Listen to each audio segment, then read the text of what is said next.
listening to CaveRadioBroadcasting.com. The words and opinions you are about to hear are of the hosts and do not reflect the management of CaveRadioBroadcasting.com. Oh, am I saying hello? You are. This is Dave You Hooper. are. Hello and welcome to Down the Rabbit Hole. Today is, what is today? March 8th, 2018. Yeah, you're our Lord. Yeah, Anno Domine. So you are listening to a GenPopMedia.com production. Want to, as usual, say thanks to the powers above, Amen. which I'm trying to figure out interesting ways to say it. Just thank Jesus and leave it at that. Really? That's my advice. Yeah. Does he get? He's numero uno, over, dude, so it doesn't I know, matter. but I'm trying to figure out new ways to say it. Just say it. Thesaurus? Don't be ashamed. How many ways to say thank you? Thesaurus? That doesn't mean thank you. No, Okay. but you can I find get different ways. Dave, Okay. Dave, oh my Sorry. gosh. Yeah. Well, just, Thank you. clearing it up. I got it. Okay. Anyhow, yes, thank you. I always like to say, and thanks to all these guardian angels that also keep the Illuminati from killing us. So today we've got Dave DiBiase, who's looking scruffy. Counter to that is Tony, who is not scruffy today. We've got Howard working the board for the first time. Yeah. And are we still on it's all air? me. Yeah. And nothing's smoking. Okay. So far, not. Yeah, I haven't blown anything up yet. Well, I'm next to you, so Yeah, well, Al, keep that to a minimum. he's deceptively quick for his size. He could jump over the table All right. with a fire extinguisher in Counting about on that, 10 Al. seconds. We've also got Jay with us, who's been a guest on past shows, and he's Yeah. going to be, You did 2 or 3 with us, right? barring I a did a couple catastrophe, of them. he'll be the a fighter stuff. I think is more of a regular going forward. the one I was on. Yep. You look different with your hair now. What do you mean? I don't know. Maybe it's the headphones. It's Yeah, probably yeah, the They headphones. say they take 2 pounds of hair off. Is that true? Yeah, headphones? Yeah. I think Dave, yours are heavier than mine. Is what's going on? Headphones? Yeah. Maybe. Or just your hair is just really I got the Elvis supportive. going on. You have very supportive hair. Lots of gel. Man, it's 2000. Looks good, though, dude. Don't worry. I ain't dogging you. It looks good. Oh, you look fresh, dude. Yeah. Trying to. Yeah. I'm jealous. It's all dapper, kind of. All right, let me at least get through the intro. Sorry. Sorry. Sorry. Jokes. Just Jeez. hijacked it. See what happens when Chris isn't running the board? I know. All right, so we've got sponsors. InkOnPaperPrinting.com, Elder Care, if someone at home needs some extra help, ElderCareCares.com, and our favorite charity, the DCDFoundation.org. Check them Can out. you spell DCD? Come on, Dumb. that was funny. That was funny. I would have come up with a whatever. All right, so it is not down the conventional hole. It is down the rabbit hole, at least for a few more weeks. We are about to go through a rebrand. Call it like we're going to go get our hair done at the shop, and we're changing colors. So, as always, don't trust any one person, even if it's us. We don't want you to carry mistakes forward. Do your own research. That is where you've got to see this with your own eyes for it to really make an impact. And at the end of the day, that is what we hope you do, is you use the internet for a few things other than at least what I sometimes use it for, and do some research. The name of the show coming up, are we decided on this? On The name of our coming show? the new name, the rebranding. You want to do? What are you doing? Like a soft unveil, or Wow. Yeah. Well, there's already so much drama, I'm just going to say it. It's called Four Blind Men. Now, it's supposed to be a play on, well, there were 4 of us, but they're not. But it's FOR, Blind Men. And why do we call it that?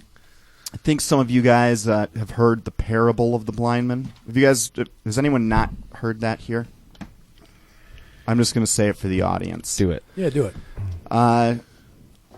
This is a parable. The origins of this parable are unknown, and I actually went looking for them because I wanted to put this in the book at one point. But it seems to come out of the Eastern religions. But there was this parable of a village that was filled with nothing but blind people. And one day the people woke up to find the main entrance of the village blocked by just something immovable. And they ran to the town elder. What do we do? What do we do? And he sent out his top 5 guys. 4, 5, 6, we don't know. But I guess for our example, we'll say it was 4. And remember, they're blind. So they went to investigate what this thing was that was blocking the entrance of the village. And they felt around, they did their analysis, and they came back to the village elder and started to describe what it was that was blocking the village. The first guy said that I felt swords. This is like a stabbing weapon. You know, we're under attack. And the second guy completely disagreed with him and said, no, actually just some large trees sprouted up. And I think we're looking at a forest that's beginning to grow. The third guy said that, no, actually what it is a siege wall. I happen to believe we are under attack. And the fourth guy said that it is it's just a large serpent traveling past. It's nothing to worry about. And an argument ensued. And these guys that were sent out on this recon mission were arguing amongst themselves about what it was that they were looking at. And the village elder started to chuckle. And when that happened, the room fell silent. And he said, do you guys know what you're looking at? You're looking at an elephant. And no one could believe it. But then he put the picture together for them. The stabbing weapons were the ivory tusks. The forest, the big trees that had sprouted up were his legs. The siege wall was the side of his body. And the serpent was his trunk. And I think you get the picture. And that is, it's a good way to describe what our show is each week we are going to bring you essentially one view of this massive thing going on in the world. And if you listen long enough and put the pieces together long enough, you will eventually see the whole thing if you stick around long enough. And that's what we're doing is every week we present another part of this. There's a lot of people that already are aware that there's something, quote unquote, blocking the village wall, but they haven't put the whole picture together. There are people that obviously believe 9/11 was an inside job, and they're out there trying to get the public to wake up to it. There are people that realize fluoride in our water is not medicinal at all. It is literally there to dumb us down and make us more compliant. There's a lot of activity there. There are people that believe Sandy Hook was a false flag, and there's a lot of merit to that, and I could go on and on and on. And in the same way that the village elder brought all these different views together, it dawned on us over time that it wasn't that we had stumbled on one true conspiracy and others were misguided. What I think a better explanation of the world we live in is, what if all the conspiracies are true or have some sort of merit? And it when that hits you, it does something to you. It changes you inside, and it.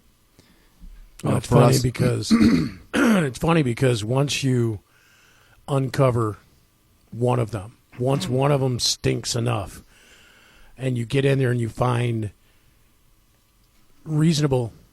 more reasonable explanations for the quote unquote air quotes conspiracy theory than there are for the company line. They're all the same. It's the same playbook. There's nothing original that they're doing.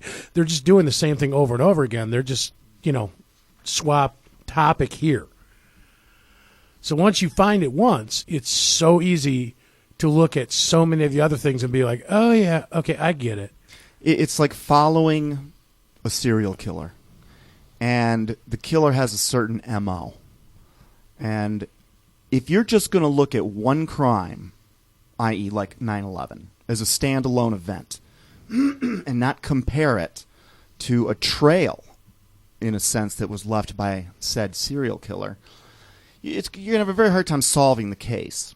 But if you pool information, and again, this ties into the blind men concept, you pool your information with other detectives from other cities, and you find out that there's a pattern in the way these particular types of victims are killed, and the killer leaves, a red alphabet letter on the torso of the victim, and maybe does other weird stuff. You start to compare your notes with other people that are looking at the same criminal, and you can start to predict things. For instance, you may discover that the killings follow a traveling circus perfectly. You may realize that we now have victims with the letters A, B, C, D, and E. You could probably predict that there's going to be another victim who will have the letter F on him. Doesn't mean you're a soothsayer or can predict the future. It just means you're observant of what's happening. And I think that's what you're talking about, Howard. Oh, absolutely. 9/11 is what broke the seal for me. And in fact, a potential show topic is some of the similarities. If you think, let me ask you guys this. What are, in your mind, the 3 biggest news events that have happened in the United States since, let's say, 1960? What are the 3 biggest? Well, Kennedy assassination. I would put that up there. Watergate. MLK. Watergate. I mean, was That's 4. Is that 4? It's 3. Oh, it's 3. No, 4. What That's about four. like Vietnam in general? No, we're talking about an event. Would you put 9/11 in the top 3? Oh, well, yeah. Yeah, I'm absolutely. still thinking. There's I'm sorry. lot. Oh, you want a top 3? I think it's a top 5. I apologize. That's all right. So, 9/11 JFK. 9/11, JFK, MLK. And Watergate. No, I'd say Watergate. It's funny, they're tied to assassinations, possibly Watergate was a long, drawn-out, it wasn't so much an event. Oh, I see what you're saying. But it's okay. There's a third. I mean, isn't it sad that Moon landing? Yeah, isn't it sad that Robert Kennedy doesn't even rank top 3? No. Poor yeah. Robert. You know what's weird? In Sorry. my lifetime, OJ would have to be up there while I've been alive. Yeah, that was kind of a big deal. But again, it was an event that ended up becoming a sideshow. Yeah. You got to add in the emotional impact on the populace of the entire nation. Oh, very true. And when you do that, there are 2 events that stand alone, which is JFK and 9/11. MLK's up there, RFK's up there, Watergate. Yeah, you can make a case for a lot of them, but these 2 events, I mean, they're in a different category, at least for me, in terms of the impact on society, the utter shock. And there's a third event that, had it been successful, it would have been in that top 3. Any ideas what that was? I don't know. Cuban Missile Yeah, Crisis? I was thinking the same thing, actually. Bay of Pigs thing, whatever. I don't know. Reagan? Yeah. Oh my gosh! Oh, after we did the no breaking phone, the that's law. our new board op, ladies and Hey, I had gentlemen. my phone on to check the app. I'm doing my thing here. Oh, so Yeah. someone said Reagan assassination. Who was that? Me. I would put Assassination that down. attempt. Yeah. Had Reagan truly been assassinated, what is going on? Yeah. Resonating. Those buzz. By the way, I read this little quick sidebar that there is this psychological condition that is brand new on humanity. And as soon as the guy said it, I'm like, oh my gosh, I do that all the time. And I want to know if this happens to you guys. And that is, you hear your phantom buzzing phone. I feel it. Like, no, but do you ever check it because you think you heard a buzz, but Yeah. it did not No, I actually buzz? feel it. No, It's my not phone- even in my pocket. Yeah, my phone's not even on. It's only on buzz when it's here. Yeah, I have phantom vibrating. Oh, you phone mean syndrome. you feel it even though they're... Oh, but yeah. it's not really buzzing. It's not even in my okay, pocket. that's happened too. I do that too. Oh, it's weird. It's yeah. a strange condition, and as Yeah. soon as he said it, I'm like, well, God, I know It's that. really weird. Yeah. And it happens it's to me all probably the something time. no one ever really talks about, but... Well, I kind of just rationalized it already. I mean, I have my phone in my pocket all the time. It rings a lot, so it just kind of gets baked into your nervous system, and it's fine. All right, so going back to expanding on Howard's commentary about determining the MO of these types of crimes. So, had the Reagan shooting been successful, I think we're looking at the three biggest events in modern U.S. history. I mean, the assassination of a president is almost always going to be up there. I mean, that's there have only been 40, how many? 8 of them at this point, something like that. Yeah. So, let's just pretend that had been successful. And let's look back and see what are the similarities in those events that maybe are an indication of this MO, that once you crack your first one, like Howard was saying, it starts to get a lot easier to crack them. You sound like you got something to say. I was going to say, you got the whole mentally deranged lone gunman theory. Yeah, so a few things. First of all, the assassin every time has a tie to the Central Intelligence Agency. For some reason, whether it's Lee Harvey Oswald, John Hinckley Jr., Osama bin Laden, they're 3 named killers. It doesn't apply to everyone. It doesn't apply to, like, Timothy McVeigh, for instance. There were drills being run prior to all 3 events, mimicking the events. Assassination of JFK. Secret Service practiced what to do in the event of the Reagan shooting. And for 9/11, there was as many as a dozen different drills going on mimicking a hijacked plane crashing into a building. And all of these training exercises were occurring as the real event happened. I think that's odd right there. That's actually seems to be a common occurrence with a lot of these disasters, whether it be shootings or... I don't want to get off but I mean, I topic think on it shootings, happens. but did you guys already see the Parkland, some of the no. crisis actors that...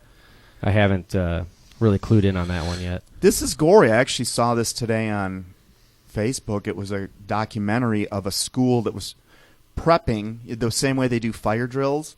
They were prepping the kids for what happens if a shooter comes into a school. I'm going to get to that in a second, but just from the standpoint of logic, all right, yes, it is tragic when that happens. But every single day, in every single city, there are, I mean, how many schools are there in the United States? A lot. Tens of thousands? Are we at 100,000 maybe? So every single day there's essentially, let's just say 50,000 schools in the U.S. And that's a wild guess. I did not research this.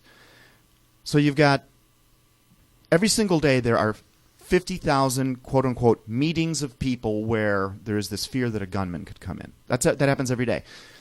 And over the course of, how many gunmen have we had in the last 5 years that have walked into a school? I have no idea. I think they said we had, 16 so far this year, something like that? Well, that's false. But that was not. I don't know how many actually there are, but, there's been quite a few. All right, so if someone has a calculator, what's 50,000 times 180? That's going to be roughly, it's going to be just under 1 million. But, 900,000? Thank you. Okay. So, in the last 5 years, there have been essentially 900,000 gatherings of students in schools. Okay? Now, out of those 900,000, how many school shootings have we had in the last 5 years? Give me a number, Dave. Just off the, what do you just 20. You think that many? I don't know. You said give me a number, so 10. 10. I have no clue how many. School shootings. I'm School talking shootings. about. Yeah, I mean, there was Virginia shooter. Columbine's outside 5 years ago, but Columbine put that kind of killer on the map. Parkland. So let's just say there's 10. So this is something that has a 10 out of 900,000. Hang on, I'm doing a little math here. Now, poop. Including in Can 2000. someone take 10 divided by 900,000? Give me a number. So while we come up with that, it's going to be close to... In 2015, including private schools, public schools, and charter schools. There are 13,600 school districts, 132,800 schools. Okay, so the odds are, our numbers were close. We said 50,000 schools, so we'd have to actually drop this in half. So we've got a 0.00001 chance. What does that mean? 1/10, 100%, 1,000th, 1. There's about a 1 in 100,000%, 1 in 100,000 chance that you're going to deal with a school shooter. It's like winning a small lotto. And I found it odd that these schools were having these drills to protect against something that's so... Fire drills I can understand. I mean, I think if we were to look at how many fires there have been in a school, that number might creep up into the few thousand over the last 5 years. Small, big. So not only did this school prepare for a shooter, which that part I get, okay? And especially in this overcorrective society, we see something on television, and it's kind of like, I remember we had a job fair company the day after 9/11, and we had a job fair scheduled for the roof of the Sears Tower at the time, which was, well, now the tallest building in the United States after the Twin Towers fell. And we had several exhibitors drop out saying, "Are you nuts? You're having a career fair in the top of a building." And that is what I mean by this, this overcorrective response, emotional response to things that we come across. Since then, that wears away over time, and now people really aren't scared to go to the tops of buildings anymore. So I understand the wanting, if you're a principal wanting to have students train for a potential shooter. Here's what I don't understand, though. Because what the school did, they didn't just tell kids where to go, how to duck and cover. They actually took a bunch of students, painted them up as if they'd been shot with bullets, put fake blood all over them, and scattered bodies all over the school. And then the drill began. And I'm not certain if the kids knew it was a drill. Very like a fire alarm. That you hear the alarm, but you don't know it's a drill yet until the principal gets on the phone and says, "Hey, there's a drill here." And this documentary filmmaker actually, I didn't have time to look into this, but he's saying that this practice run that this school went through, a lot of the film for that was used in the Parkland shooting, which just happened a few weeks ago, which we know for a fact. At least I can say we've studied. I've seen enough examples of this where our media literally films actors or crisis actors playing out. I don't even think they know what they're playing out. They're just playing out a scene. And sometimes the news makes mistakes and lets the camera run too long, and you can hear a director in the background going, all right, cut. And then all the actors with what you thought was blood, and you're watching this on CNN, they get up and start joking with each other. Now, that is the reality of our world. So there is an agenda going on that this happens to be tied to getting guns removed from our schools. And I don't know if you guys have seen these two Parkland High School kids. I've seen a little bit. There's, I know there's more than two. Which ones are you talking about? I don't even believe, to be honest. I'm talking out of my ass potentially because I have not researched this. I'm just going off of the MO that we sort of started talking about. These are some of the most well-oiled, confident speakers, and they speak in a very, like a shill-like manner. Do you guys remember I told you the types of disinformation agents out there? One of them are called the pen keepers. These guys use a lot of the same dynamics and tricks and euphemisms to establish authority and win over an audience that a normal 17-year-old just would not. It's a little bit rare. And here's this kid who's a couple weeks removed from seeing a bunch of his friends supposedly shot. He's on air with Bill Maher, and he's insisting that he is an expert about guns, and we've got to get guns out of the hands of the people. And the reason I'm an expert is because I was there. I saw what it did. I was locked in a room. My friends died. And there was a commentary on this Bill Maher piece about the Parkland shooting. And it was really interesting because the commentator, and I want to say it was The Blaze. If you guys are familiar Okay, that'd with be that? like Glenn Beck's Glenn Beck. outfit.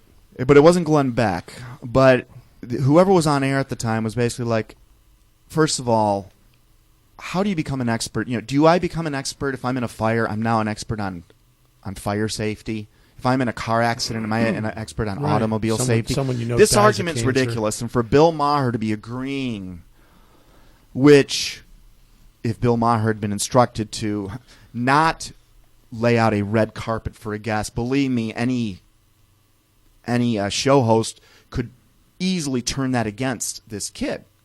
But he let the kid talk, and we are literally getting our policy from a 17-year-old kid who I personally think has been trained to do this, and this is much more staged than we believe. Or if not, it's just a 17-year-old kid that really went through a school shooting, and he's just very emotional, and he really does not know what he's talking about. Because at the end of the day, why do we have guns? Why was it the second bullet point in the Bill of Rights? So we can protect ourselves. From who? It's from tyrannical governments is what the purpose is. From tyrannical government. Yeah. Uh, Are you talking about David Hogg, by the way? Yeah, that's the Yeah, one that's the kid. kid He's you're like the talking main whatever With the kid. shaved That's, head. good-looking kid. His father's FBI. Oh, there's your intelligence Yeah. community link. Remember we went over like... Oh, I knew that right away after that incident happened. I checked out where's the local FBI location, which is Miami. That whole area, there's so much stuff on that area, that Broward County, that school, who's in the school, and all the things that are going on. That it just stinks. So That's without even mentioning the idiot sheriff. Oh, the one that didn't go my in? God. No, that was a deputy that didn't go in, but this guy is digging his 15 minutes of fame, even though everybody's calling him an idiot, and he's eating him up. I mean, it's unbelievable the interviews this guy's given. Talking about his amazing leadership qualities, and I quote, and then the reporter's like, so wouldn't it be a reflection of your leadership qualities if your deputy refused to enter, well, I can't be responsible for everything, but I mean, I've gone out of my way. It's just like, wow, it's like Barack Obama is the sheriff of Broward County. It's like watching a State of the Union address with Obama. well, it's very strange that what starts this essential reality TV show, right? That's what this has become. It's all theater. It's even less real than a reality television show. Yeah, the They problem, themselves are somewhat staged, but that's the thing about this is, and I agree, it stinks. I haven't looked into it real deep, but what I have seen, there's something always fishy, right? Mm-hmm. Now, I won't say that nobody got shot. I mean, because I think they're to a point now where, half of the story is real, and all the rest of it is BS. Or twisted, or somehow tainted, Mm-hmm. So they have no problem. They have no problem going in and hosing down a bunch of kids at a school for any purpose that they think that's the actual way to accomplish it. They don't care. They'll hose down 50 kids. They don't care. now when you say they, I don't think you're talking about the actual kid in these types of scenarios that is in the school pulling the trigger. No.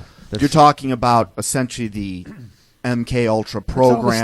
All the stuff in the background. And it may not even need to go that deep with all these guys.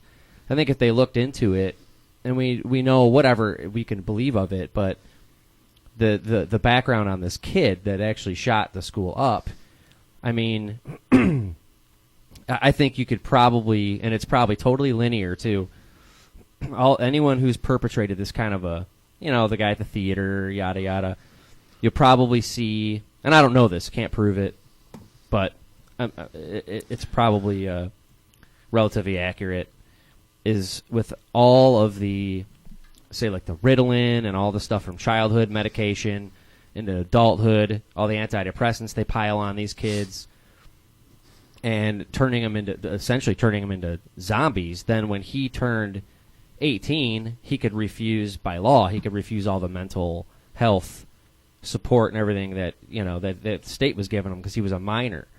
So who knows what's going on with this guy? I mean, they already been rewiring his brain since he was a kid with all this crap they pump into the kids before their brains are even developed, and then they don't even know what it does. But it helps, I guess. And I want to reiterate, I have not studied Parkland, and for all we know that could be a sincere, authentic, real, crazed guy shooting real people, which I'm sure that happens. And there is a monkey see, monkey do, even with criminals in this world where, all the bad guys have to do is get the ball rolling, and you'll get others to follow suit. And then that's where we get what you were talking about, where you've got truth mixed in with BS, and it's very hard to peel that onion. Especially when you have essentially dead kids on your hands. It makes it hard to kind of stack the deck. If the thing is rotten, all right, let's say there's something fishy going on, then the deck is already stacked, because as soon as you start questioning anything or even just trying to have an intelligent conversation about it, you're the most evil person that's ever, because quote unquote kids were killed. That's right, and how dare you? Even, that's why you can't. Remember a couple weeks back we were swapping some videos of maybe it was the Parkland shooting, but we saw the mother go on a rant, and then we saw the CNN reporter laughing and barely getting serious enough for the camera. You know what I'm talking about, right? So the video we're talking about is this mother. It was 24 hours after her son or daughter had been killed, and she went on a rant against President Trump, which I would understand several months down the road. And maybe, Dave, you can comment on this, but you went through a tragedy where someone very close to you was murdered, shot. Yeah.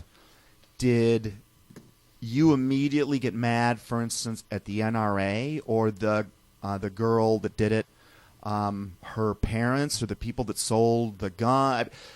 Where was your fury in those initial 24 hours after that happened? Well, once you get over the shock of it, any fury that I had would have been directed at the environment that created that monster. Honestly, it was doctors. Doctors did that. Okay, so could you have seen yourself within 24 hours of your brother's death, you going on a anger-filled rant? Like, I've had someone close to me that died way before their age. I couldn't imagine even finding that emotion, but maybe I just didn't experience it for my own reasons. But could you have seen yourself going on a rant against, for instance, the AMA? No. I think still not.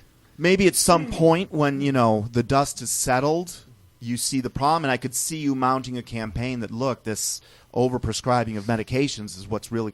I could see you making a cause out of that, but to jump to these conclusions, it just, for me, that scene where the mother was interviewed, it just did not feel authentic. It's way off, because for 24 hours, for a week after that happened, you're just not really... I certainly wouldn't have been on TV talking about it. If reporters showed up, I would have had to send them on their way. There's no way I could... And I wish I had the reporter's keep name. Composure during that so soon. And was it CNN? I'm not sure who whatever the network was. It was. The essentially the on-air beat reporter. It was obvious that she was trying to hold in laughing. And the funny thing is, talking about MOs. So here you've got 24 hours after this ridiculous tragedy, supposedly. You've got people acting very unnaturally, laughing off camera, people doing things that I just have never observed when people are grieving. At least not... Very similar to Sandy Hook. That's exactly what I was going to get to. Because when you watch... Because we're now in a world of everyone has a camera in their pocket. And what gets recorded is incredible. Now, what shows up on CNN is a teary-eyed father of someone at Sandy Hook. But what doesn't show up on CNN is I have to correct that because I have not seen one tear from Sandy Hook. To be honest with you, I've looked for videos of parents and things. I haven't seen an actual tear. But you get the point, and that doesn't surprise me. But grieving, you're saying what I'm saying is grieving.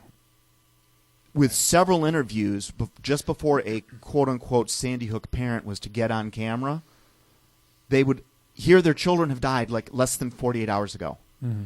And what you're observing, not from the CNN cameras, but from the audience cameras that are filming this and end up putting this on YouTube, and you can obviously see that this is, it's capturing the CNN camera, the CNN reporter. It's not like, and no one's going to doctor this, and certainly not 15 different views of it simultaneously just to disprove some potential father of a Sandy Hook kid.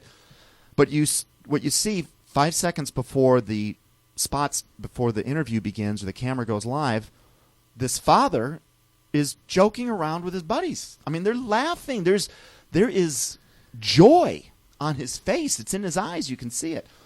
And then you hear in the background someone scream, "We're about to go on air."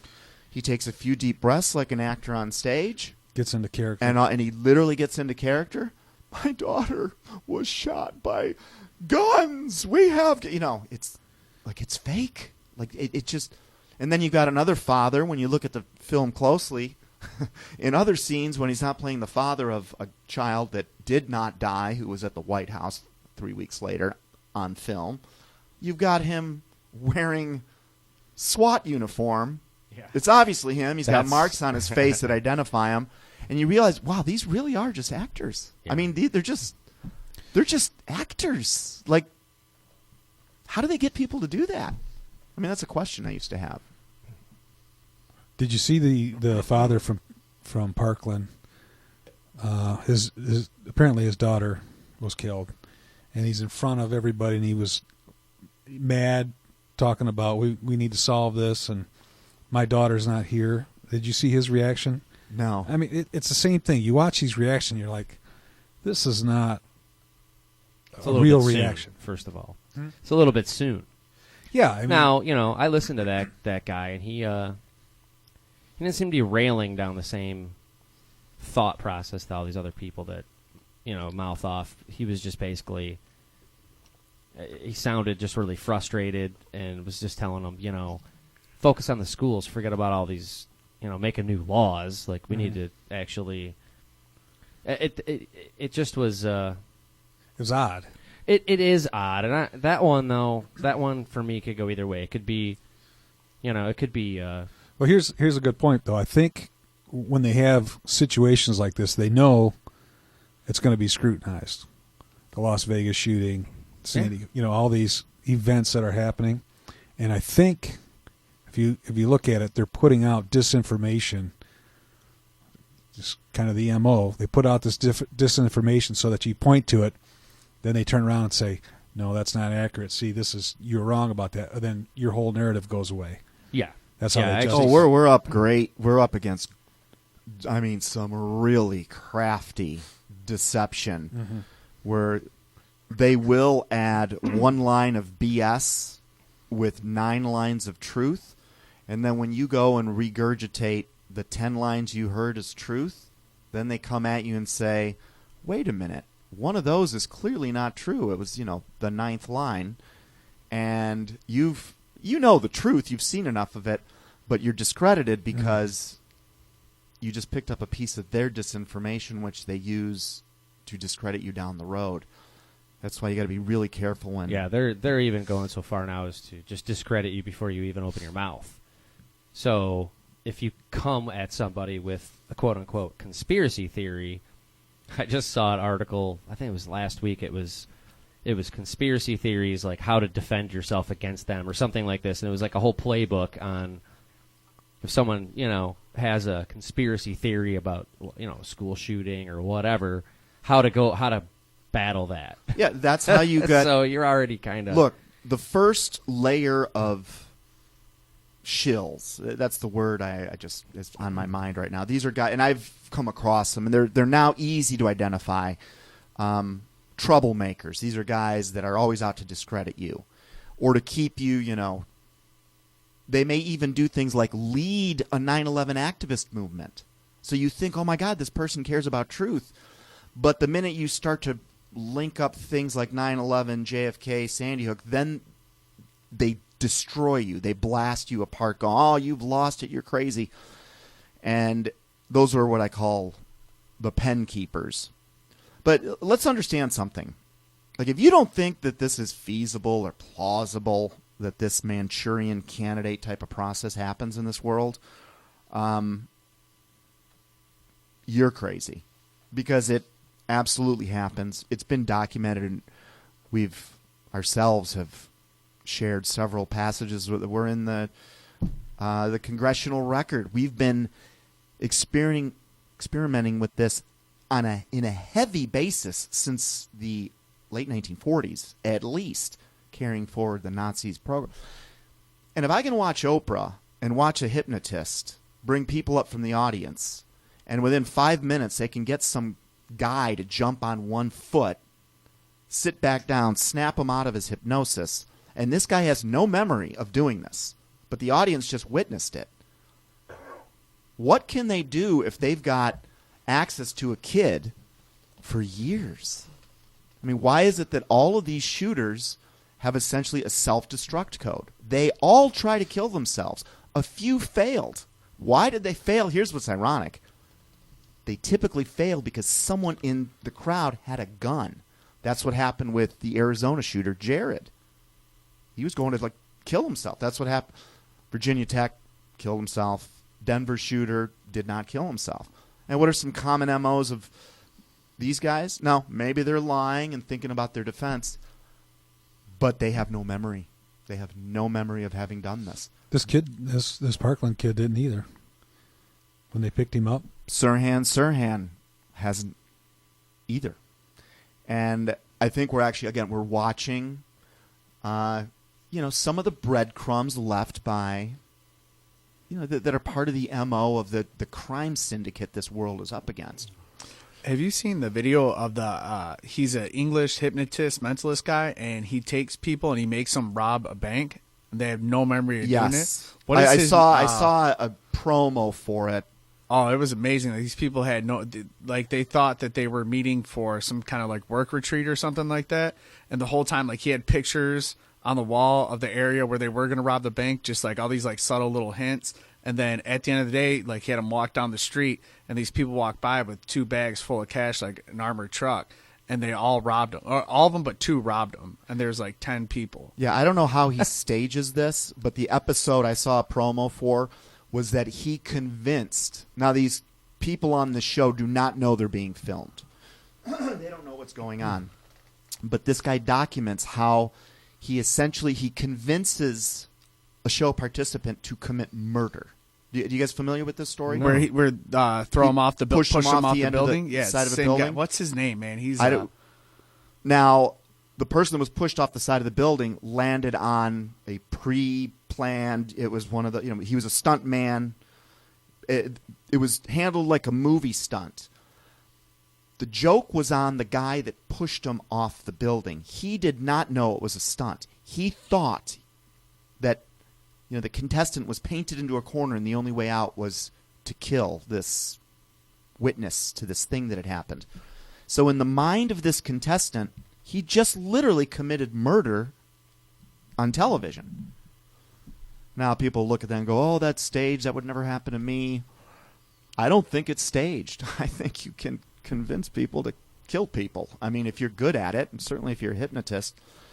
And I always wondered, the guy that pushed him off the building, should he be tried for attempted murder or something? Yeah. No, I mean, I think that would be life. That guy, when the scales fall off your eyes and they tell you, hey, dude, we played you the whole time. We got you to kill someone based on what you heard from outside of your... That would rock me. I'd be oh, my God. Yeah. I mean, no doubt. And what we see happening in this country... what is happening in this country is easily observable by the very same people that look back at Nazi Germany and comment amongst themselves, "Oh my God, what a stupid group of people! How they let themselves, be swindled by Hitler." And ironically, the same people that finance Hitler have financed us, to the people behind the Federal Reserve. And here we are again. The United States today is very, very, very similar to Nazi Germany of the 1930s, and that includes the death camps waiting, stocked, with guillotines no less. And that is a scary truth of this country. If you're familiar with the Bible, you know all of this is coming, and you know that you are going to escape it. And that is where joy, peace comes in. When you get to that point, this stuff just doesn't even matter anymore. It's all trivial, really. But the vast majority of the world is going to be effing freaked out when that happens. Because that is, unfortunately, folks, don't get me wrong, I love this country. I question our government. Two very different things. But if I'm now a Bible believer, and you can see what's going to happen, that we are heading for a Holocaust, literally of biblical proportions, and the vast majority of the population is going to be caught off guard. And we need to get that message out, which is one reason, Al, we need live streaming set up at Cave Radio. So,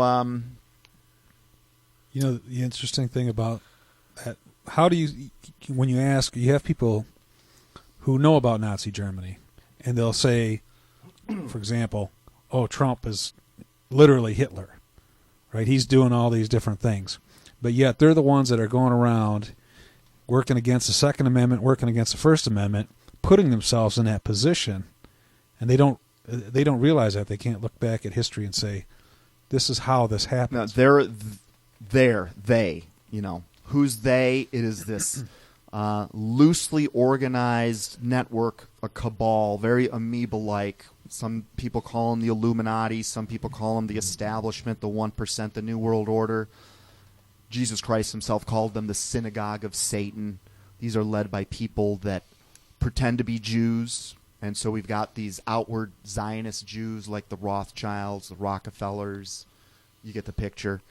And Jesus warned us that this is who would be in power in the last days, right after this other incredible prediction that the nation of Israel will be regathered in the last days. And you start to see, that's the thing that authenticates that book, that no other book that has ever been printed in history can duplicate. It predicted history before it happened. And you don't need to have faith. You don't need to be a religious guy.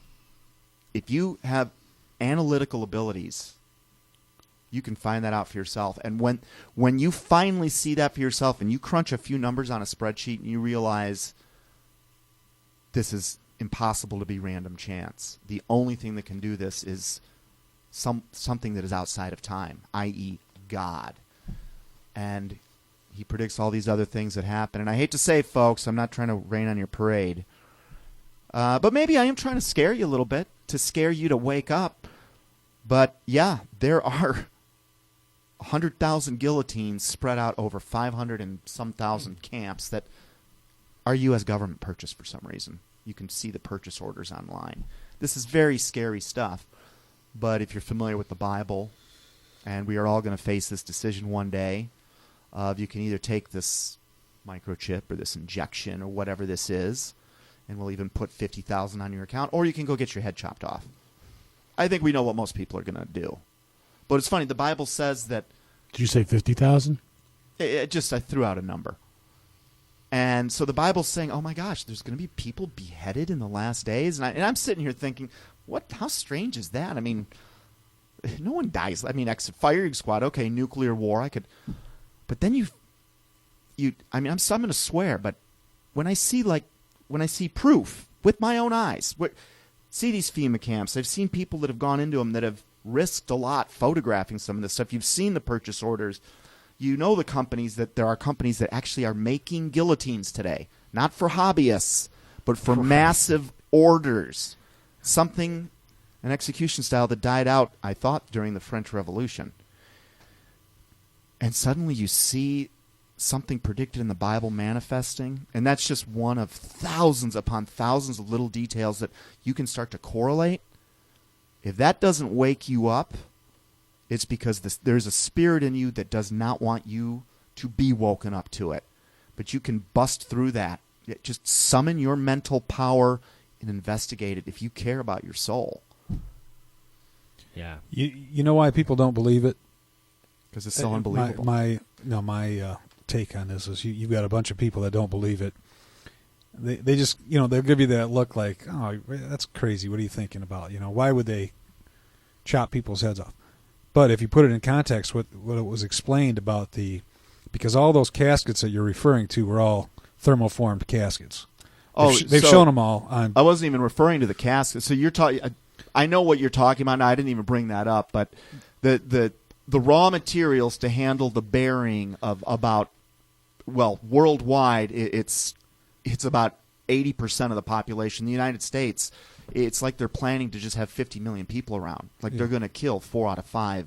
That's the plan. I'm not saying that. And it comes down to logistics. So when they talk about chopping off people's heads and things like that for shipping and it's all very logical of what that is for. But when you think about it as like when somebody says, well, why would they chop off your heads? That's ridiculous. They're not going to do something like that. That's just stupid. But when it comes down to actual logistics and shipping and burying and all the important things, that's what it and comes down to. And what's scary is these guys have put thought into this. There's a plan. I mean, literally, most efficient, right? There are people that have sat around How are you a going to do conference this? room like this and literally had these discussions. Because somewhere along the way, these bins were designed and they were shipped, and here they are sitting on FEMA property all over the United States. You've got insiders talking about what really goes on inside of these camps, which were lying somewhat dormant, but scarily enough, they are now staffed. Yeah, staffed. Like there's activity. Security staff. All comes down to COG. Can I ask a question real quick? So I remember reading, I would say this was probably like 2014, about them with the guillotines and ordering a bunch of body bags, right? I would say it's probably somewhere around then, like 2014, early 2015. When, in your best guess, when do you think? What? Go ahead. They were doing that in the 80s too? That's the early. Well, ask your question. I'm just saying. So, this was something that I was worried about in like 2014. You know what I mean? And here it is, like 2018. When do you see this actually happening? Like, how soon out do you think we are from something like that? There's no way to know that. Yeah, no. Yeah, there's just no way to know that. Well, you can know we're close, but close could be 10 years. Right. 20 years. It could be... Close could be 100. 6 months. It could be 100. Yeah. It could be tomorrow. It's hard to... Right. Look, the latter days began while Jesus was on earth the first time. Okay? And so that already covers 2,000 years. Now, the amount of signs that have happened, for me, there's several big ones, but the reestablishment of Israel is really, in 1948, is what kicked off the end of the world predictions. We're going to be going to a break in 3 minutes. And so many other prophecies that are all about the last days. Increases in earthquakes. Go look at the who does earthquake? Geological survey. Thank you. Whatever. Yeah. I looked at that years ago, but the amount of earthquakes is a hyperbolic curve heading straight up. Now, possibly, some people say, oh, well, we just have more measuring equipment. Yeah, that's possible. But you know what? We've got measuring equipment in Los Angeles that's been there for 40 years that can measure an earthquake in Japan. So it would have been, somehow there really are more earthquakes and animal die-offs. Has that always been happening, or is that? And these signs they're accelerating. Just the fact that Trump makes a peace deal with Saudi Arabia, and the Bible predicts that all these Middle Eastern countries, except Saudi Arabia, are going to attack Jerusalem. You can start to. We're looking at a very complex chess game where if you think you're playing checkers, you don't see a checkmate coming. But when you learn how the chess pieces move, all of a sudden you realize, wow, we're a move away from checkmate. And Jay, I think that's my answer, is we're a move away. We're a matchstick away from this. This could be 100 years, but I think we're going to see this in our lifetime. Think of it this way. First of all, the FEMA camp stuff was Jesse Ventura did that. in 2011 where they visited all those places. So it's been going on for quite a while. I mean, this has been going on. And the earliest video that I ever saw of someone talking about FEMA camps was from the 1980s. Yeah. As these camps were starting to be built, and this was an inside defector where, you get your real truth from. And he was saying that, they want to build a network of these things to imprison Americans. Yeah. He's talking about it in 1980, and here we are 30 years later, and the network is built. But anyway, go ahead. It all comes from this continuation of government system that was put together years and years ago. But anyway, the point I think that's stopping, what's holding things up right now, is the Second Amendment, in my mind. Because agreed. That's why we're on this tangent. Yeah, right. Because guys, if they take away our guns, okay, you will not solve school shootings, but you just took the last line of defense this country has, not against other countries, against our own government, because they will enslave. That is their plan. Yeah. Kennedy warned about it. Madison warned about it. Jefferson warned about it.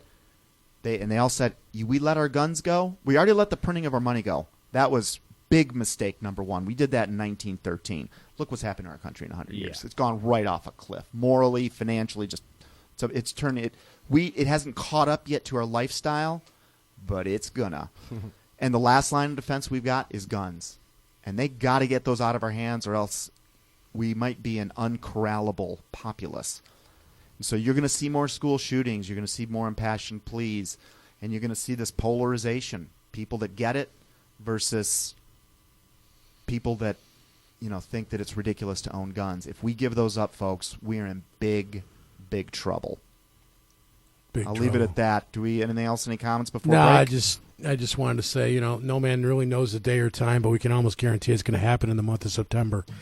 So with that said, you're listening 23rd. to Down the Rabbit Hole. We'll be back in a few minutes. Welcome back. Well, we got a lot of topics to cover in the next hour or so, but so I'm just going to turn the mic over to Hooper. Everybody deal with my uncomfortableness and mistakes as I'm trying to do two things at once. I think you're doing well. I can barely chew gum and walk. It's home run. I mean, maybe no one in our audience I know the can music's hear us better. right now because we're muted out or something. Better. But no, we're not muted out or anything. Nope, looks good from here. All right, so we're gonna close out one subject and then close out a second. We're gonna go through some similarities between JFK, the Reagan shooting, and 9/11, and then we're going to turn the mic over to Dave DiBiase, who's going to talk a little bit about what is going on with gun control and just how vital, how of an important issue this is.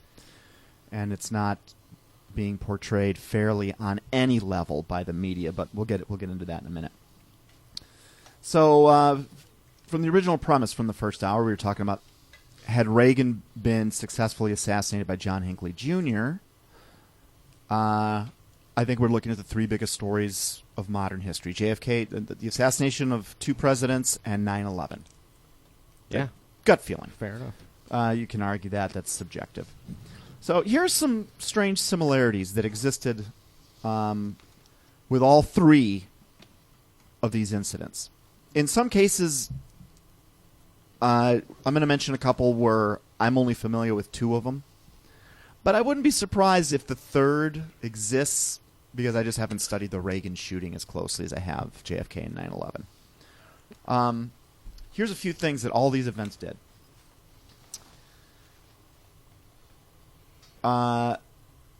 They all had sham investigations afterward. The Warren Commission, the 9/11 Commission. Like, if you actually read the 9/11 Commission report, it's a joke, frankly. And the Warren Commission has been shown to be the same. The three named, there's always the face of evil. John Hinckley Jr., Osama bin Laden. And they're these three named, triple named, well, I think they're more patsies, frankly. Another strange occurrence is during 9/11, like the morning of and through the next couple of days, the Bush family was meeting with the bin Laden family. In fact, they were the only people allowed to occupy American airspace in the days after 9/11. while their family was allowed to leave. Pretty crazy. We just maybe have the biggest terrorist in human history. His whole family's here, and we let them all go instead of giving the FBI any time. Well, it just shows our compassion as even a to country, just ask right? a question like nothing. We just didn't even want them questioned. I thought that was odd.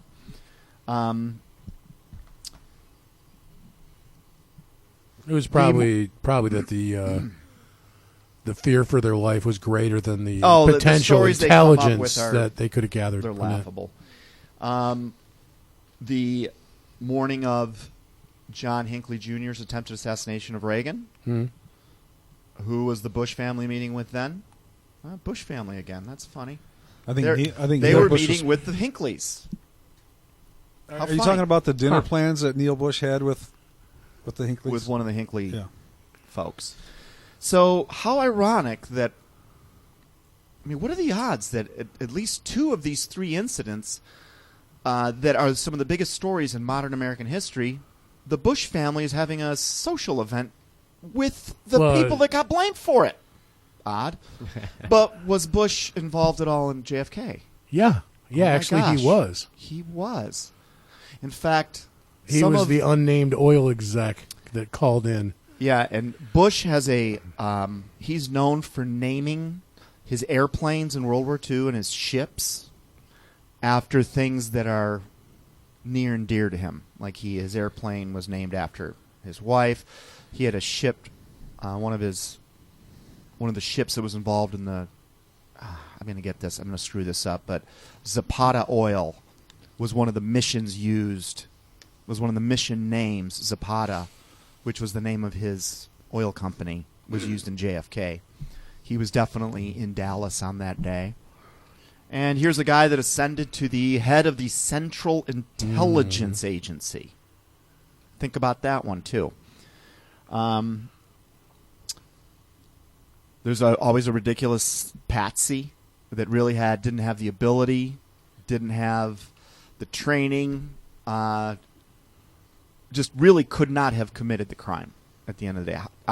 That might not be true with Hinckley, but it was certainly true with Osama bin Laden. You're not going to get 19 guys in caves in Saudi Arabia to break through multiple layers of American defense systems and get all the way to the Pentagon and somehow have all those Pentagon cameras turned off so we couldn't even see the airplane they flew in on. No. All video evidence of those events was collected by the Secret Service and or FBI instantaneously. The Zapruder film was an exception. There are a couple of other exceptions. Right after the Pentagon was supposedly hit, what did the FBI do? Did they go to help survivors at the Pentagon? Mm-mm. Do you guys know what they did? Seize the video. What? Didn't they seize the video? Well, they didn't need to seize any videos from the Pentagon because the 80 cameras that would have had some type of vision of that incoming airplane, all 80 of them were turned off. However, we are in the age of cameras, even though this was 2001. There were a number of gas stations and hotels in the surrounding area, and what did the FBI do? They went to those gas stations to collect the film, of the security cameras. While supposedly there are people injured 200 yards away on the lawn. Where did they store the footage? Building 7? Very possibly. None of that footage has come out. All of these incidents also had redundant systems. So if one system failed, there would be another. There was a redundancy. So with JFK, and when you study JFK, no one on the news is going to come and tell you this. But you can look into these things for yourself. You got to be your own historian. You got to use your own brain, as opposed to letting someone on television tell you what to think about something. That proof that you're brainwashed. Go look at it for yourself. It's actually pretty. You don't need to be a professional investigator. You can learn a lot just by studying it and using common sense. I was getting at one of the particular points. Oh, redundancy. So with JFK, there was a shooter team from the Mafia. There was a CIA shooter team. There was a Russian shooter team, and there was a Cuban shooter team, which explains the hail of bullets, not 3, the hail of bullets that hit that day. Remind me to address the 3-bullet thing. 9/11 had redundant systems. And here's what ends up happening, because I've seen it now in JFK and 9/11, and I just know 9/11 better. Controlled demolition explosives were used to bring those buildings down. But they also used miniature nukes, and I've got to agree with who's the Woodworth lady that has identified that sonic disintegration weapons were also used. The MO of these guys is to actually, on purpose, use these redundant systems because, one, it solidifies the odds that the attack will be a success, and it down the road it creates infighting amongst the people that are on to the truth. And there are literally different camps to this day of 9/11 where, well, if you think an airplane hit the Pentagon, I'm not with you, but if you think it was a missile, I'm with you. Oh, if you think it was nukes that dropped the buildings, not demolition. So if you think it was demolition, there's infighting going on there. And it's insidious. It's by design. That's why you got to look above. Just back out a little bit and look. And I'm not very familiar with the Reagan shooting, but are you guys familiar with the second gunman in the window above John Hinckley Jr.? Yeah, somewhat. Okay. Again, redundant shooters. Well, They're never lone crazed gunmen. They are part of a team, and they're just made to look like lone crazed gunmen. Tony? I was just going to say with the Reagan, the interesting thing is he had a .22 handgun, which is pretty rare to try to assassinate somebody. That's not a killer gun. No. You have to really be good. You can duplicate it with a rifle shot of a .22. Yeah. Which would be the guy in the window who was supposed to have hit Reagan. I think they said that Hinckley's bullets, I think they accounted for them. None of them actually hit Reagan. Well, then what hit Reagan in the chest? I think it was the shooter with the rifle. Interesting. Yeah, I don't know. At some point, you just stop looking into all of these things because you're just, okay, you know who did it. Does it really make a difference to learn the details of yet one more conspiracy, really? It was harder to look into Reagan at the time. You know, it's easy to go back and research it now. I'm sure it's all out there because it was, one of the top 3 events since 1960. But if you wanted to look at it at the time, you didn't have the ability that you have to look at 9/11. I mean, so that's probably why there aren't as many people that are Reagan conspiracy theorists as there are. Look, for JFK, it took about 30 years for the truth to come out. By the time 9/11 happened, it took about a decade. But didn't people think JFK stunk shortly after JFK? Not the populace. Look, the first guy that made some disturbance about this was the prosecutor in Los Angeles. What's his name? No, he was in Louisiana. Garrison. Jim Garrison. Jim Garrison, yep. So now we think that the public saw the Zapruder film like, the next day or something like that. No, here again, the same cabal that runs the world owns Time Magazine. Time Magazine had bought it in an auction by Zapruder, who, by the way, was a member of the very Masonic lodge that is at Dealey Plaza, which is a pagan temple. So you can make this argument that Kennedy was a ritual sacrifice at a pagan temple. And if you even look at the street, the streets form the Masonic symbol of the caliper and what's that thing called? Scale, right? Whatever their logo is. It's like a ruler. Yeah, they got a ruler in the calipers. So, I think Zapruder, he got paid on it and then got paid again recently. Like that family has made tens of millions of dollars off that video. So Time Magazine wins the auction, and what do they do with the video? They don't win it to show it. They win it to bury it. And it took a court order from Jim Garrison. Like this, the movie JFK is highly accurate. Don't be fooled by what you may have heard. It is, in fact, there's only one place he took, Oliver Stone took some creative liberties. Liberties, thank you. and that was with Mr. X, who General was X. an amalgamation of Colonel Prouty and a few other guys. But that is accurate to when I went looking at it. I was blown away by the accuracy. Even these unnamed characters that are in JFK, they're just there. The camera passes them by for 10 seconds, and they were real figures, and they look exactly alike. Oliver Stone took great care with that movie. And now we're at an age where, so JFK took about 30 years for the public really to get it. No one saw the Zapruder film until would have been 1968, so it would have been 5 years after. And that's the first time people actually had any visual, where all of a sudden, because you got a lot of World War II combat vets that are looking at this in the late 60s, early 70s going, that's not what happens when a bullet hits you from behind. It's not going to knock you toward the bullet. It's going to knock you away from it. And Kennedy slumped back and to the left, literally. And I don't know when it was, but I believe now. I was born in '66. I believe that I grew up thinking JFK was crap. That the lone gunman theory didn't work.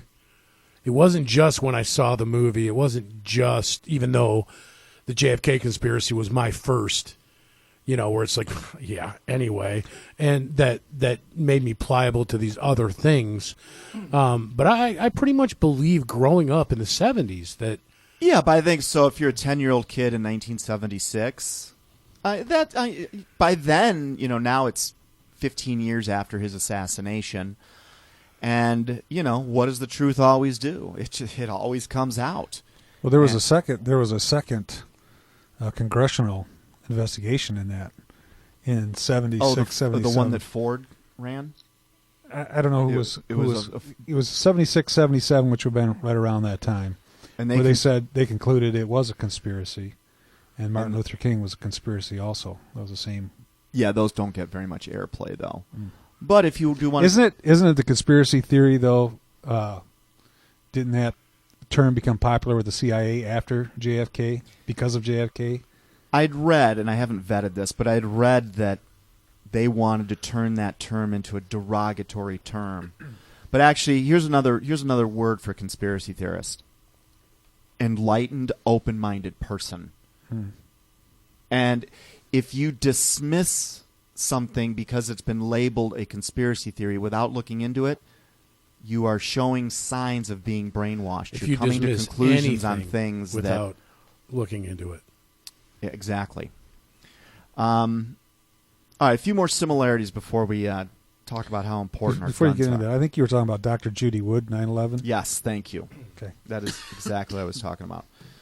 I don't know about Reagan, but I know with certainty that the protocol of the Secret Service was broken on JFK and 9/11, especially while they let Bush sit in that classroom for 30 minutes, knowing that there was reports were coming in that as many as a dozen planes were hijacked. So how they just left them there is insanity. They didn't scramble someone the jets. knew something. Yeah. Bush family's involved, and they're involved in all of these things. Simulation exercises going on for all of them before they happened. Cheney ran the simulations for the airplanes attacking buildings, which they said that they had no idea that someone would do that, but yet they were running a simulation with Cheney in charge of doing exactly that. Interesting. They're the same cover stories always used to get access to critical buildings, and that's that there's a remodeling going on. The book depository was being remodeled. The Twin Towers elevators being remodeled. What was happening at the Pentagon? Remodeling. And really if you ask me what was going on in those cases that's when the buildings got wired. I mean, it's the same MO. And there are plenty of 9/11 witnesses that noticed that these guys weren't there to fix an elevator shaft. I mean, they had armed guards at the elevators. I mean, come on. Let's think about that for a little bit. That's in the 9 months prior to 9/11 happening. The intelligence community, they knew JFK was going to be assassinated. They knew 9/11 was coming before it happened. In fact, factions of the intelligence community went out of their way to silence other factions of the intelligence community who were doing their job. So people like Sibel Edmonds and Susan Lindauer, who were trying to speak out about it. Susan Lindauer's one. She ended up spending 1 year in prison, ironically under the Patriot Act, which got passed in the emotional flurry of 9/11, because she tried to warn her higher-ups that an attack was coming late summer, New York City. Avoid the city. That's what the CIA knew. And you pool what... She's not the only defector out of the CIA. There's tons of them. You pool it. We absolutely knew it was coming. I mean, I'm beyond we let them do it. We actually just did it ourselves and blamed them. In fact, someone didn't even take care to assassinate all the hijackers until a few weeks after 9/11. There's no way they're alive now, but some of them were alive in the days after. Unless a BBC reporter just wanted to have his career ruined by reporting such a ridiculous, inaccurate story. Evidence of video tampering and tampering right off the bat. The Zapruder. You guys know what happened to the Zapruder film in the 24 hours after JFK was shot? No. That it was flown to a CIA lab, and the guys that actually worked on it, because you can see the back of, in the original Zapruder film, the back of Kennedy's head is just absolutely blown out. And they, now we see this red flap kind of come out. That's a superimposed image. We now have technology that can tell what is superimposed versus what's originally on the film. And then you've also got the guys that worked in the CIA photo lab saying that we did receive that film. And we were told to do this to it. They had to remove all this brain splatter that, it splattered the people along the side of the road that were standing there and the motorcycle drivers. But you can't see it on film now, which is the work of these. Of course, they could all be making it up just to sell a book, but why would you do that unless it really was true? 9/11 video, don't even get me started. But if you've seen... I don't know exactly what we saw, but there was so much special effects in that video was absolutely manipulated. Witnesses killed before they can testify. Statistically impossible. There was a quote from Jim Garrison in a 1968 Playboy interview, because he's being derided. He's essentially the first conspiracy theorist in the United States. Modern day. He really was the father of modern day conspiracy theory. And he took a beating. But today he's a victor in my mind, without a doubt, especially because you got something like 80% of the United States thinks that Oswald did not kill JFK. But in 1968, he said that he'd had Lloyd's of London do an actuarial analysis on what the odds were that at that time, when he gave the interview in 1968, 30 of his prime witnesses in his pending trial against Clay Shaw had died in mysterious accidents. The number would end up reaching over 100. But back in 1968, when it was only at 30 people, the Lloyd's of London said the odds of this happening are in the vicinity of 10 to the power of 10 or 11. It's like 1 in a trillion. It was essentially impossible. And since then, that number's only gone up by many factors. What's impossible? What was that those 30 witnesses died of natural causes, or they were truly random accidents and not purposeful deaths on some level.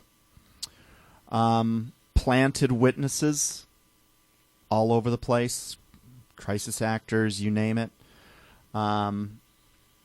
Evidence destroyed unnaturally. The 9/11 rubble. First of all, FEMA was there the night before 9/11. And what were they there to do? A drill. Again, cleaning up ground zero then became not a drill, but their real job. And within hours of 9/11, they're hauling away the evidence. Does that sound strange to you? We're still grieving. Absolutely. What are you cleaning up so quickly? It's odd. Yeah. Well, even odder yet, they shipped all that steel to China to be recycled. Yeah, they could have recycled it right there. Mm-hmm. All along the steel mills around. What did they do with JFK's car? Immediately? Washed it. What did they do with Governor Connolly's suit? Sent it to the cleaners. I mean, every protocol of crime investigation was broken. This wasn't once or twice is incompetence, but when every single accident favors the side of blurring the picture, it's not an accident anymore. Now it's purposeful, because there should be as many accidents in the other direction that actually help the story come out. But it's always in one direction. Can I point one thing out Sure. about that JFK limousine? You guys aware of the stories of that limo being shipped back here to Ford for a windshield? Yeah. You know that one too? No, what's the story? That right after the event, that limo got shipped here to Ford to an off-site location where they put a new windshield in it before it got shipped back. Oh, because it had there were bullet holes. I mean, there's so many bullet holes that were recorded. Mm-hmm. I mean, they now exist. I mean, the bullet holes that hit overpasses, other people that got grazed by bullet shards, what was in the car, how many hit actual people.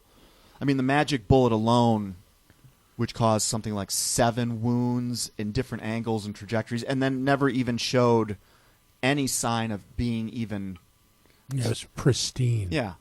That bullet right there implies 8 different shots. And now the picture of these multiple shooter teams start to come clear, and the witnesses are like, there's shots coming from all over, which leads to my next point, which is you can go, this is the beauty of the internet.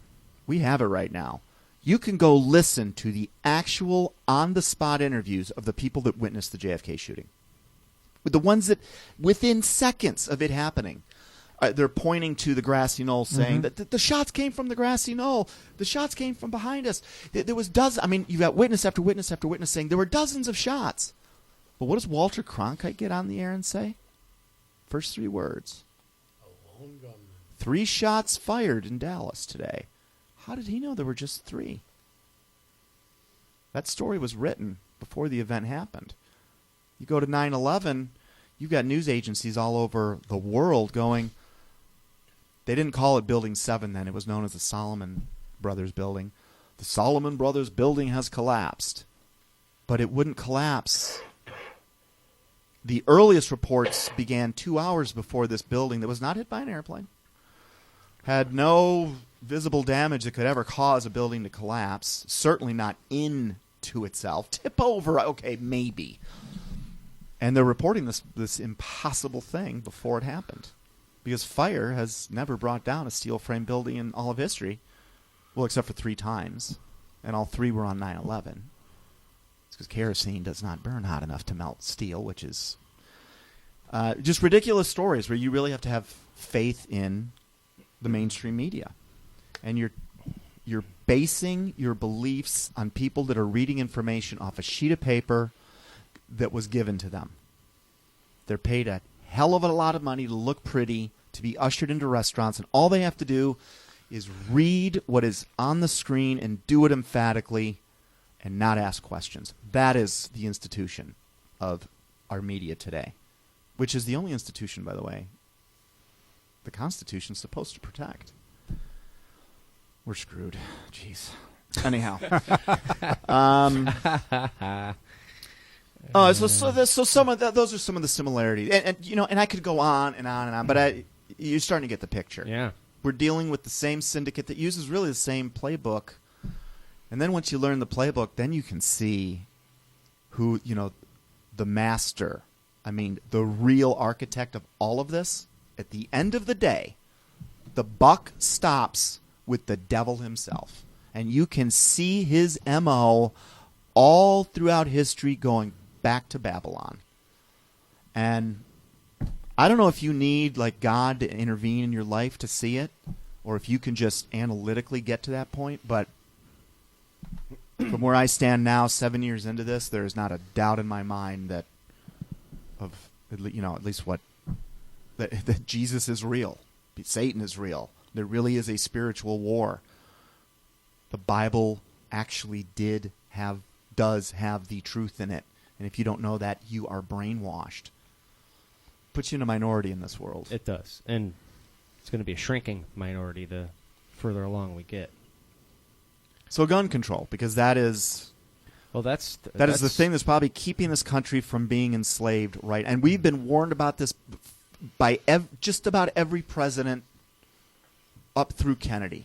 Then the warnings stopped, although Trump he's doing similar warnings, at least in terms of how fake the media is and a few other things. Yeah, and being chastised for it. It's pretty much to turn him into a cartoon character at this point, as far as the media is concerned, the president. So most people are not taking him seriously. So I got a question for you with Trump, and if anyone wants to answer this, go for it. So do you think the media is having success with Trump? Like, people that voted for Trump, do you think they're going, oh my God, what did I do? Or do you think those people are more secure in their position than ever, knowing, well, Trump's got the right enemies? I know that all this is BS that they're saying about him by and large in the news, and he is the right guy. Or do you think that they're in this campaign to just destroy his credibility is working? I don't know how effective it is. It may just be, pumping up the people who already were in that on that team anyway. Trump's team or the other team? The other team. So the other team, you're never gonna change your mind, right? Yeah. So all the media stuff about all the negative media stuff about Trump, and give me don't get me wrong, it's not my favorite dude either, but I think we need to keep an eye on him. We always have to keep an eye on anyone that's in that position. Anyone. I think this past week I've noticed a big shift of people that were for him. After he said the stuff about 18, 19-year-olds not being able to get assault weapons like a week ago, a lot of people that were in the Trump thing are kind of starting to second guess him. Well, his approval rating is actually higher than Obama's at this time. Yeah, and So I that's- think How funny. Yeah, but he You'd never know that by watching the news. He said some things about gun control that go against. Yeah. He did. He absolutely did. It is never okay to get rid of due process. Well, what did he say against gun control? Oh, no, I'm sorry. He said against guns. He said in favor of gun control. He said that, they need to do something to get the hands out of these people. The guns out of the people's hands. Yeah, the guns that are mentally ill and stuff like that, and worry about due process later. Well, yeah. So, I think it's an area that needs to be addressed, but the worry about due process later. Well, they already do that. So, he's kind of parroting what they do already. So the fact it's nothing new. Well, the fact but it would be new for Trump. The fact that the president is talking about what to do about gun laws is the problem. Mm-hmm. Yeah, the president should never be having this conversation. Right. Before you get into that, though, because that's a very important topic you're going to talk about. The key issue. The thing is about Trump specifically is that his negotiation style, his whole thing, how he's incorporating all these different things, which basically makes it impossible for let's say Democrats to be him. You know what I mean? Yeah. It may be a negotiation point, and this could be. I don't know when what it is I see yet. it develop. That's why I'm not freaking. Right. But when I see it develop and see the end, that's when I'll make my decision. It's like Syria when they had the gas thing going on, Yeah. where he went in there and bombed the hell out of it. Yep. Right. And basically that went away. It's like North Korea, where he said all these things about North Korea. Yep.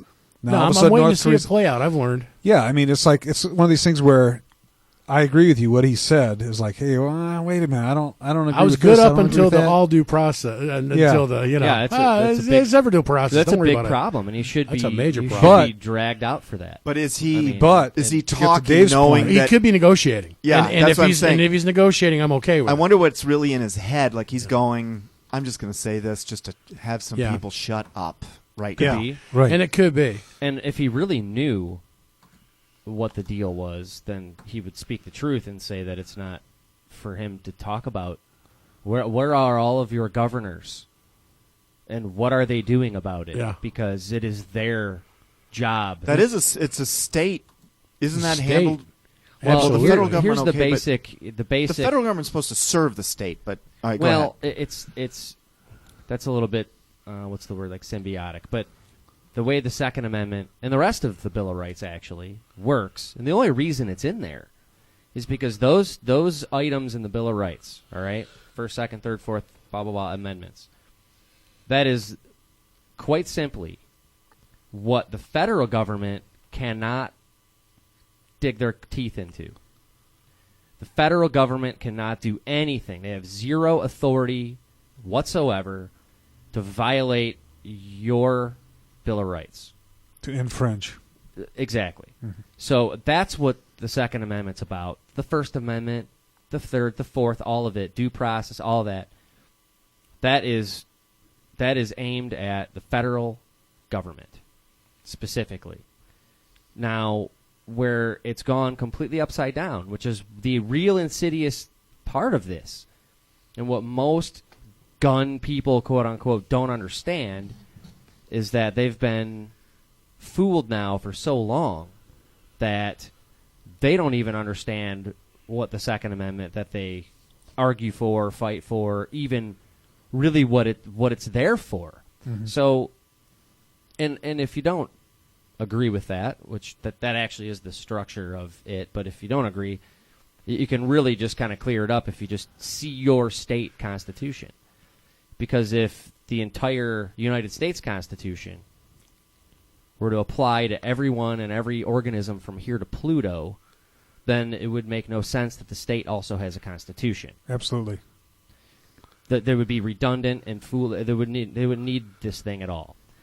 Not to mention, most states, if not all, I'm not aware of any that don't have this, but state constitution, I know Michigan's does, mirrors the Second Amendment in the state constitution. Well, what would be the purpose of this if it already applies to everyone from here to the outer rings of Saturn, that, you know, can't touch anything that has to do with guns? That actually isn't true. The federal government cannot. They shouldn't even be having these conversations. The states are the ones that can. So if, let's say, Florida decides to ban guns outright for all Floridians, that is actually legal, unless their state constitution mirrors the Second Amendment. Then they would have to initiate a process to amend their state constitution to delete that amendment or do something to it to make it so that, no, we can govern the or preclude people from having firearms in this state, and that authority falls on the governor's office. Now, the people would never go for this, so this process would never get started. The guys that structured this understood this concept, so it's got a baked-in security system. But the problem now is most people don't understand this. So anytime you hear Second Amendment, rah, rah, rah, this, I'm always very leery of it, because when you push for the Second Amendment, if you're a gun person, if you push for the Second Amendment to apply this way in your favor, right? Second Amendment, my right, you can't, no one can do anything ever to touch that right, which really isn't the purpose of the Second Amendment per se. It's more structured than that. Then what happens is when you basically incorporate now the Second Amendment, meaning it's treated equally in all 50 states and the federal government has authority over it now, to say, yes, the Second Amendment, it's already been ratified, but somehow they have to keep revisiting this, and it applies equally with the feds having authority over it. Well, the problem is that the flip side of that also applies. So they can take it away also. You see, there's no barrier now between, you've now eroded the federal republic even further, when they shouldn't even be talking about this anyway. The states should. And then it's up to the people in individual states. I mean, it's tragic, but what happened in Florida doesn't necessarily apply to what goes on here in Michigan or in Texas or California or Washington State or wherever. It's a Florida issue. It's not the issue for amoebas from here to, Venus. It's not how it works. So, and then organizations like the NRA. It's very interesting that now the NRA, being this big Second Amendment supporting organization that's huge, argues for it in the wrong way. They have it wrong. It doesn't apply like that. That's not true. It's actually a state issue. But the problem is you don't have the big money, you don't have the big, you see. So when they push, there was a bill, this is the kind of stuff that raises red flags for me. They wanted to push a bill through that put reciprocity countrywide, forced on every state by the federal government, so that your CPL, your concealed pistol license, applies in every state in the United States. There's nothing the state can do about it. And that seems really great for proponents of gun rights and Second Amendment folks, which I happen to be one. The problem with that is it's deceptive, because let's say they pass that, and now reciprocity from the federal level, now they've usurped the authority already, and now they're actually exercising that authority and saying, yeah, reciprocity applies to every state no matter what the state thinks. Well, and everyone celebrates. But the problem is that it's laced, right? The dessert was awesome, but in 12 hours you're going to die because somebody laced it with poison. The problem is now the feds have that authority. They pass this bill. Guess what they can do now? Remove it. They can absolutely reverse it. They can countermand it, yeah. And then there's nothing the states can do because it's a federal matter. You see what you've done to yourself now. Mm-hmm. Instead of slowing down, the process is there for a reason, and going through the process correctly. But it's such an emotional issue with people that the knee-jerk reactions are what you alluded to before. It's like the emotional response. So instead of really thinking about it, it would be like when my brother got killed. My reaction, if my reaction would have been, that's it, no more guns. If it wasn't for guns, my brother would still be alive. That's not only immature, but it's also completely inaccurate, because there's no way, number one, anyone could convince me that homicide could be prevented anyway, in any form, but that she necessarily needed to use a gun to do it. Well, why don't we outlaw cars? Well, they kill a lot more people than guns do. I mean, can you go so far as to outlaw people's minds? Because you can use your mind, right? I mean, well, you can talk someone into killing someone else, so that can be a weapon too. So you're right. Why don't we lobotomize everybody? Well, they should outlaw buildings. So it doesn't matter. You have to outlaw humanity. There's no end to this. It's like this has happened before in the past. Yeah, well, these guys... Cain and Abel, wasn't it something like that? Well, the interesting that you brought that up, because the very first murder was not that. The very first murder was Adam, and that was done by deception, was the weapon there. And that's a good point. That is the first murder. We're getting deep, right? That's the first murder. Very deep, Dave. It was not Cain and Abel. It was Satan versus mankind, essentially. Yeah, because we lost eternal life. Yeah, we lost a lot. now we die at least once. Yeah, there's a great passage. People that, what is it? If you die, if you die twice, you'll live once. If you live twice, never mind. Sorry, I don't know. That's a good one. It sounds philosophical anyway. Yeah, it's the best point I've ever made. So that's what I would take away from this, is when you're looking at this gun debate and these gun issues, keep in mind what it is you're really talking about here.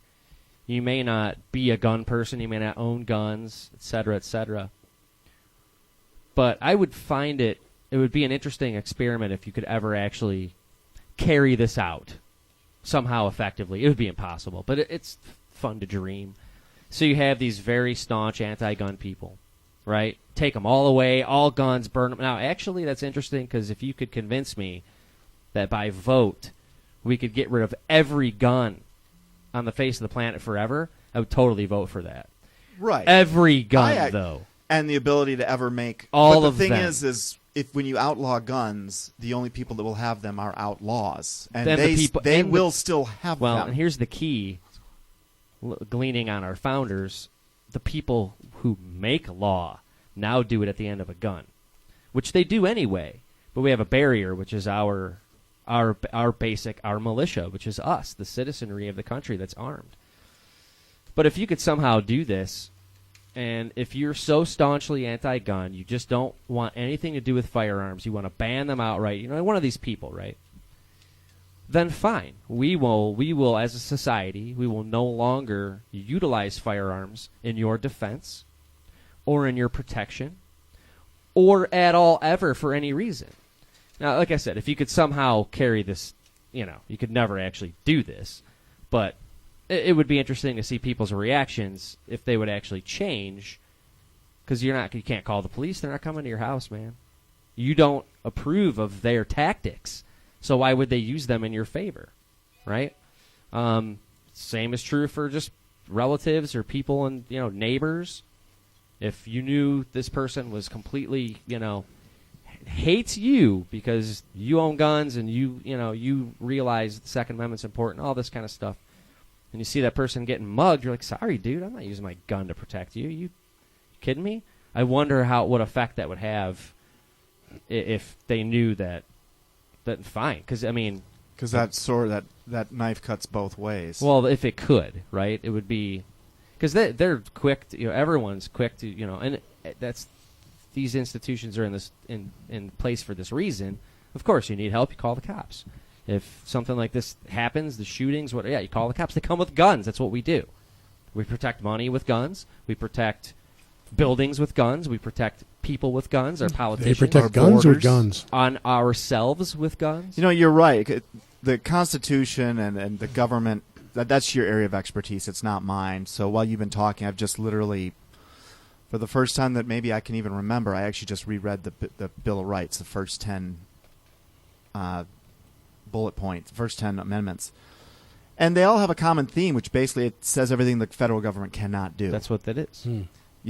They cannot mess with gun ownership. I'm just summarizing these. They can't make any laws that impact religious buildings, religious institutions, religious organizations. They can nothing. Right, or lack of. Well, by the way. think of where these guys come from, right? Think what they just went through. They just busted out of the English royalty controlled by the tyranny. demonic they knew what that was. right. Rothschild family. They knew. And they knew history. They knew history. And they knew history They throughout knew history well. Oh yeah. Throughout You know what else? history, You know what else they all governments have knew back always then? They knew the Bible. They knew the Bible. And Yeah, they used the Bible Yeah. at length. And now we think Yeah. we're smart. Well, and In actually, In the founding of our country, no less. if you look at the spirit of that document, which is liberty, that was really their motivation. Absolutely. Was liberty. And where do we get this concept from? This concept of free will, this concept of what we call pursuit of happiness, the right to life. God. Exactly, that's where they got this from. And the idea that man is fallible, the whole thing is structured around this very simple fact. Go back, read the congressional records. No matter how astute somebody or the president, and actually the president's, he's really kind of a nobody, really, when you look at the structure. Well, that's the way they set it up. Yeah, he's really kind of a bum. But he's seized power. The position has seized power over the years. Well, I think I got your quote, Hooper. Is it, if you were born once, you will die twice. If you are born twice, you will die once? Thank you. Oh, there you go. That's it. Now it makes sense now. Yeah, the president. He's really we supposed to think be that kind he's of the a most powerful man in the world. But look, the continuity of what's happening to humanity, it doesn't get passed from Republican to Democrat to Republican to, but no. These guys are literally, they're the chief PR guy, they're the spokesman of the country, but they can't even see all classified materials. They can't just go to Area 51. They're very limited in what they have access to. So who has that access? Well, the scary part about that is if you were just to say, okay, like humanity is a film, right? You're just going to go into the humanity film, right? Just the stuff we see here, on TV, etc. You would think the president is the leader of the free world because that's what they refer to him as. When actually, no, he's actually only like 33.3. He's like the lead puppet. He's like a third. His branch is a third of who's in charge. But the judicial, legislative, and executive, and Yeah. he would be the executive branch. So he's really kind of not that powerful. Not really. He can't really do much. He actually does way more than he should be. They violate the Constitution constantly. And if you want to, well, what can the federal government do then? If they can't, well, there's 18 enumerated powers outlined in there that what the purpose of the federal government is supposed to be. But it's all there. But if the state representatives don't hold him accountable, if the governors of the states, if the the federal representatives of the state, those who serve federally, if they don't hold the president accountable, they can get away with murder.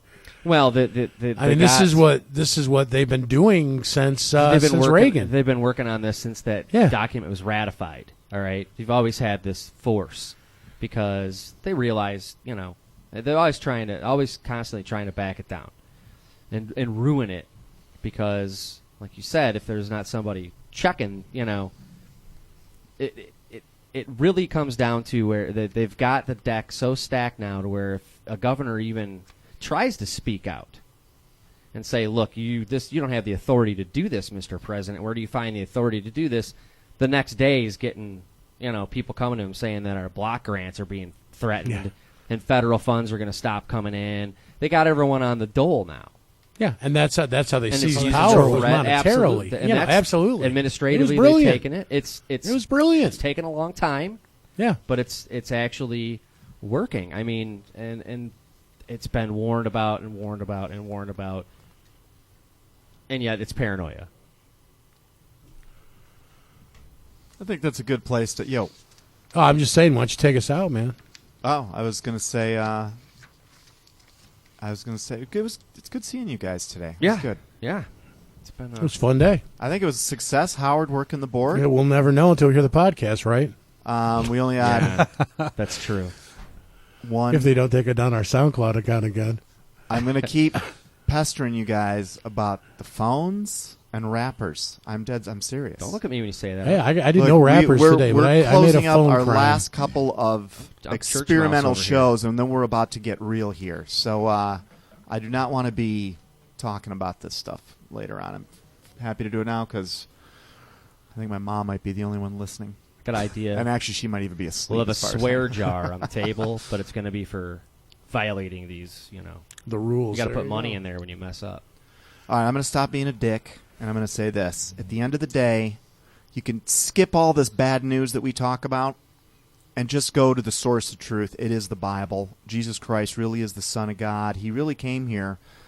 Find out why and who he is, because your relationship with him is what will determine where you spend eternity. And even if you think we're crazy, are you so certain about that you won't check for yourself? You know where I stand on that one. And with that, I'm going to say good night, everyone, and we will see you next week.